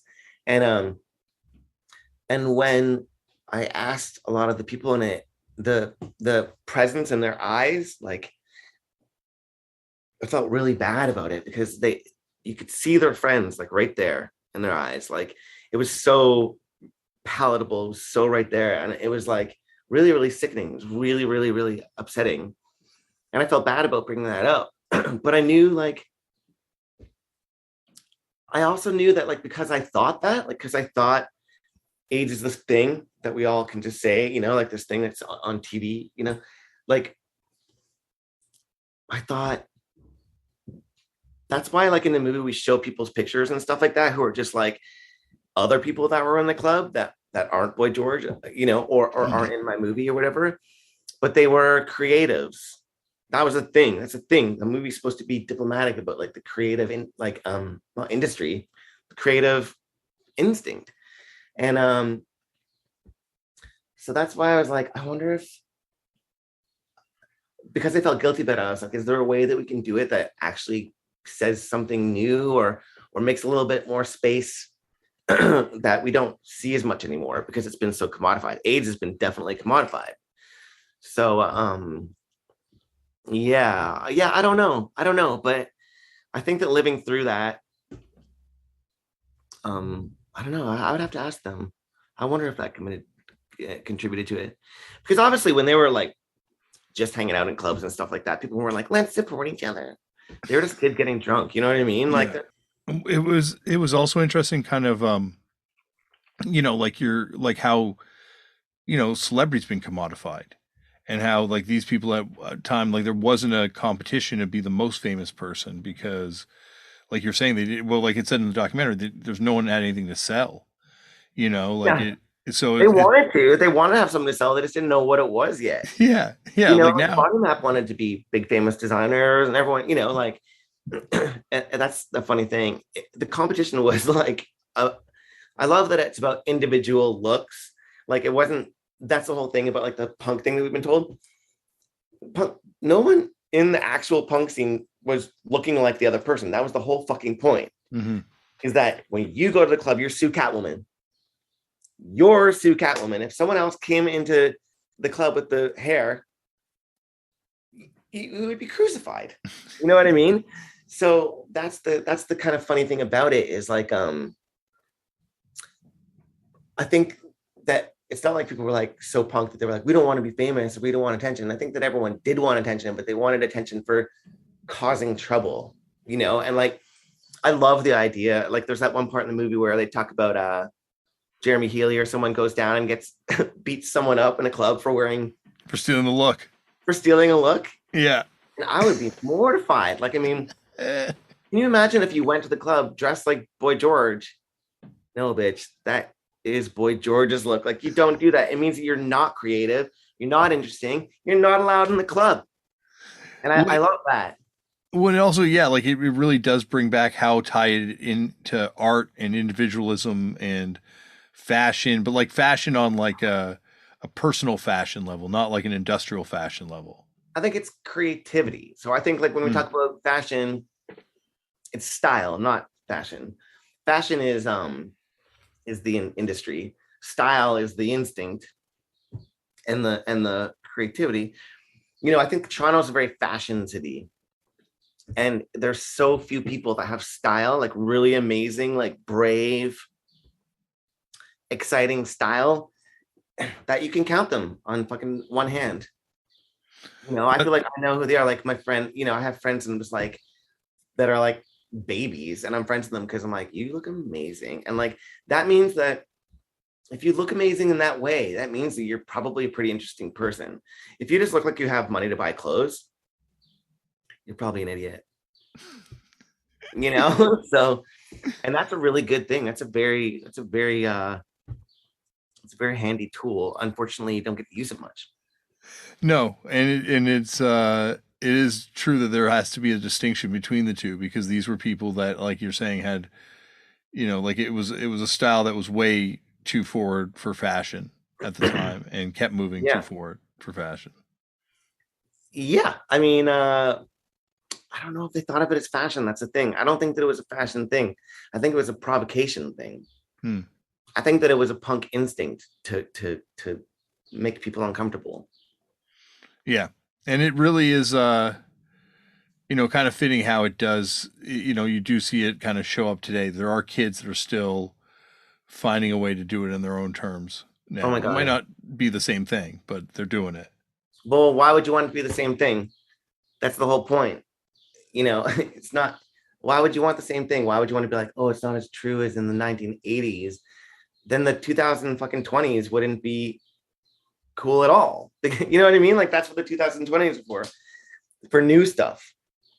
I love the way that kids are referencing the 90s and everything. Like me growing up, people always like, oh God, you're referencing something that happened before. And like shitting on that. And it's like, I love the internet kids. I love how they're like it's kind of funny. It's like documentaries. Like you can kind of remix history. And it, definitely the internet has done that to youth culture where they are mashing up like 90s with like all these references they don't understand.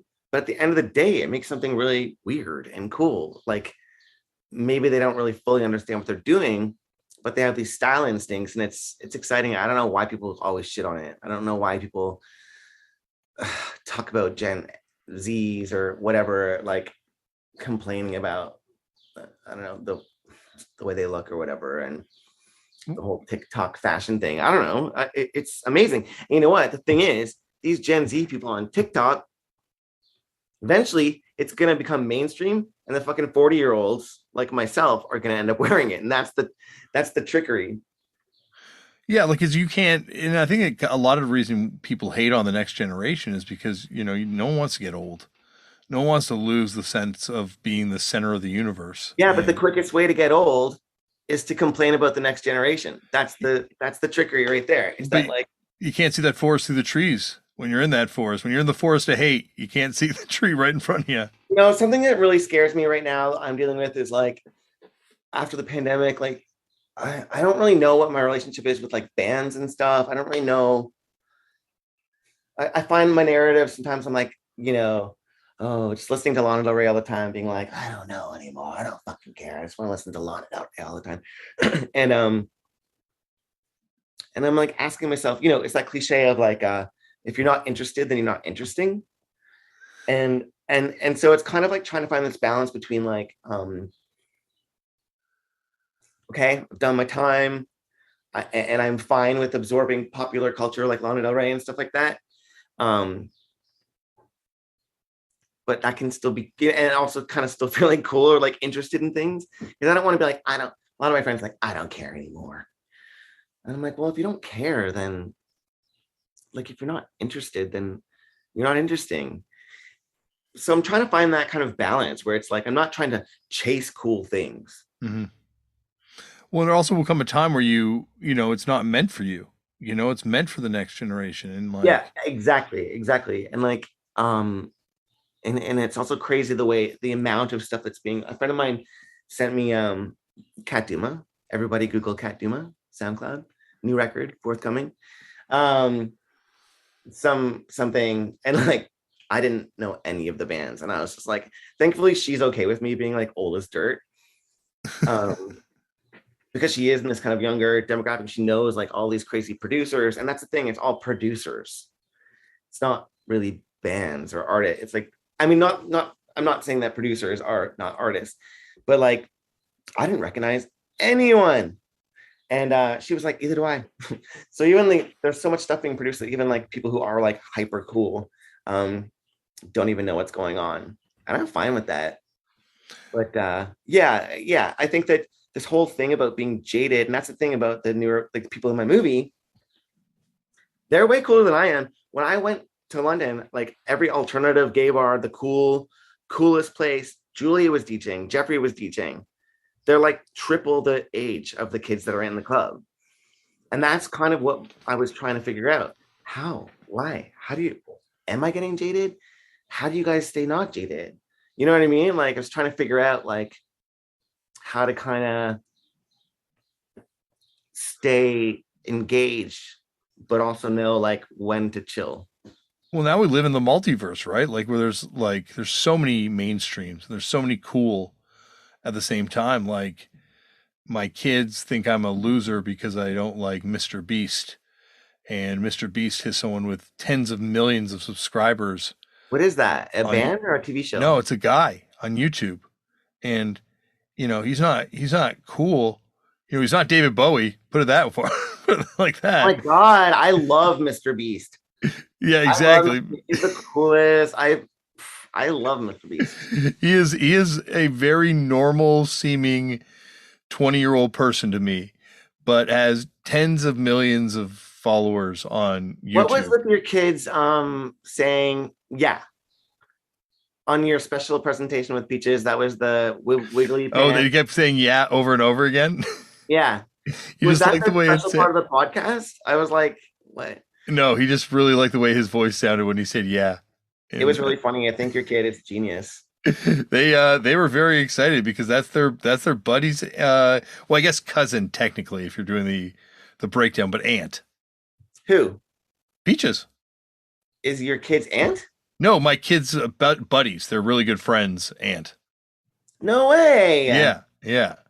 So wait, it's Peach's brother's kid. No, Peaches' cousins' kids. So I guess it's like Oh, cousins, like twice right. removed. Yeah. Aw, You that's know. so cute.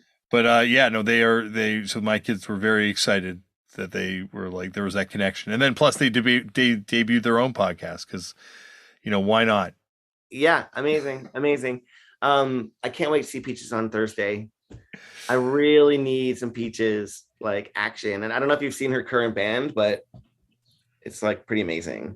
I was watching a lot of footage today. I was putting together like a Twitter thread of Peaches videos, and Oh, Twitter! I always forget about Twitter. yeah, it's Um, a forgotten medium. People, I don't know. It's people's favorite medium apparently, but like I just discovered Twitter. Like I used to use it for jokes because I thought I was a genius, so I just told jokes to no one. Just because I had no followers, but I thought I was, I would just read my own Twitter, be like, I'm brilliant. But what was it recently?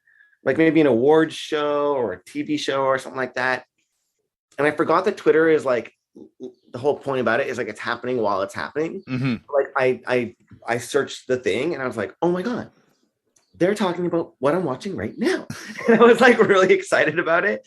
And I'm like, fuck, man, I really have to like work on this. Because I'm pretty social media friendly. I don't know, but You gotta do it for the movie. I have been. I've been posting about it, but I feel like I'm spamming. I feel like people hate me. I feel like it really like makes me feel insecure because I don't have a filter. I don't, oh, I'm gonna post on Tuesday at 7 a.m. because of the demographics. Blah, blah, blah. Like, no, and like, but also I want to, because I come from a past of like throwing shows or working for promoters and stuff. So I'm used to the olden days. Oh boy, here we go. Where you had to push, come to the show, better get tickets, better, like that whole thing. And that doesn't really exist anymore. People just kind of let what happens happen. And I'm just not good at that. And like, I'm like, how many tickets are selling? What should I do? When should I put? And I just want to post more and more and more, thinking that it's actually going to make people buy tickets. But actually, they'll probably just unfollow me. So it makes me feel really like, am I spamming too much? But also, another thing is like my kind of go-to attitude about promotion is like razzle dazzle. Like it's very like Hollywood. I'm like, step right up, folks. And I think people might interpret it as me thinking that I'm really important or something, and they don't really get that it's just like a joke of like one night only, like using all this old fashioned, Yeah. like not actually that I think that it's that important, like it's just that when it comes to making jokes and trying to tell people and remind people, because I really do want people to come, that's my way of doing it. I'm not chill. I've never had any chill. I've never been chill. I don't know what gene. I don't know how people get the chill gene. I've never experienced this chill I hear about. And that's just the vibe that it is. So either people are going to run away or they're going to come see it. But yeah, I have to tweet. I have to tweet. I have tweeted about this movie, but I don't think I have that many followers. Maybe if you retweet me, I'll get more followers. I'll retweet you. When this Okay. goes out, I'm going to retweet it. Okay. Well, and anytime, Kevin, you want to come back on here and talk about anything, the door is always open. I know there's so much we didn't talk about. We've been talking forever. Well, that's how it goes. We never get to the end of it. That's why this thing just keeps going on forever. I'll do something that doesn't take 10 years to make, and then so then we'll talk sooner than a decade from now. Thank you, Kevin, for coming on the show. And hopefully it's not 5 years before you come back on the show. And I cannot wait to see what you do next. Very excited. I hope you enjoyed that. And once again, check out Tramps, Tuesday, premiering in North America. It already premiered in England, and people loved it. So there you go. It's tested already with an audience, and they loved it too. So you don't have to just take my word for it. Rest in peace to Will Monroe, too. Kevin mentioned Will there, and a huge influence on Kevin and an influence on myself and everyone from Toronto. All right. On the next episode of the show, a legend, a friggin' music legend from the band Cursive, from The Good Life, but also, for our purposes, from Slowdown, Virginia, super underrated band, and Commander Venus, Tim Kasher will be on the show. This is a really fun conversation, very interesting conversation also as well, like with a hugely important person in independent music, and we get into all of it next episode. I'm excited for you to hear this. This will be coming out in a few days, and I might hopefully get an episode of Washcloth Dave Oval Pants up before that. And if you're unfamiliar with that podcast, check out the Peaches episode, and that'll come out hopefully this weekend as well. We'll see. Trying to do a lot of stuff right now, but we'll get it done. All right, everyone. Thank you for listening. Remember, as always, Black Lives Matter. The lives of Indigenous peoples matter. We need to protect trans kids and help trans people protect themselves and stop hate and violence towards people of different faiths and different nationalities, and just stop violence. Stop hate and violence, period. It's a very short life. And why make other people's lives harder for them? We need to be trying to make other people's lives better. We need to try make our world a little bit better. So get involved in organizations that are doing good things that you believe in. Volunteer your time. Volunteer your money if you have some. There's a lot of people that are doing a lot of great things in this world because there's a lot of terrible shit happening at all times. And the world only gets better if we start trying to make it a little bit better. This podcast remains, once again, feels weird having to say this all the time, but it is a pro-choice podcast. We support people's rights to choose what they want to do with their reproductive systems. This just complete reset, or I don't even reset, people trying to turn back the clock on this issue. It's not just limited to what's happening in America right now. Like, it certainly is spreading to Canada, and you can kind of feel this sort of sentiment growing here. Not even a sentiment growing, but like a very vocal, hateful group of people that want to take away other people's rights to choose what they want to do with their reproductive systems are getting louder and louder in Canada too. So it feels weird that you have to keep saying that stuff, but I guess you do. Speaking of keep saying the same thing over and over again, go there and start your own culture. Anyone can do this stuff. Anytime you listen to one of these episodes, I hope the one thing you take away is that we all can do stuff. We can all make cool stuff. It doesn't have to be a band. It could be a band. It doesn't have to be a podcast. It could be a podcast. It doesn't have to be a documentary, but it could be a documentary. Like, you can do whatever you want. You can just draw a picture. Being creative and producing something creative, even if you're not trying to share it with thousands of people, is healthy, and it'll help you process things and deal with things. So, making your own culture serves a lot of purposes. Speaking of make yourself feel better, maybe try meditating. I didn't believe in it, and then I tried it, and now it kind of works for me, and I got to remember to do it more often, but it is something that I'm finding is working for me. I'll let you know, as I've always done on this podcast, when things help me with my mental health shit, because maybe it'll help some of you with your mental health shit. Speaking of helping people, sign that organ donor card, because by the time they come looking for those organs, you don't need them anymore. It's like literally dead weight in your body because you're dead. effectively. So all they're doing is trying to give someone else, trying to extend that short life we talked about earlier. Well, I think that is it for me. Thank you for listening, and I will see you all on the next episode.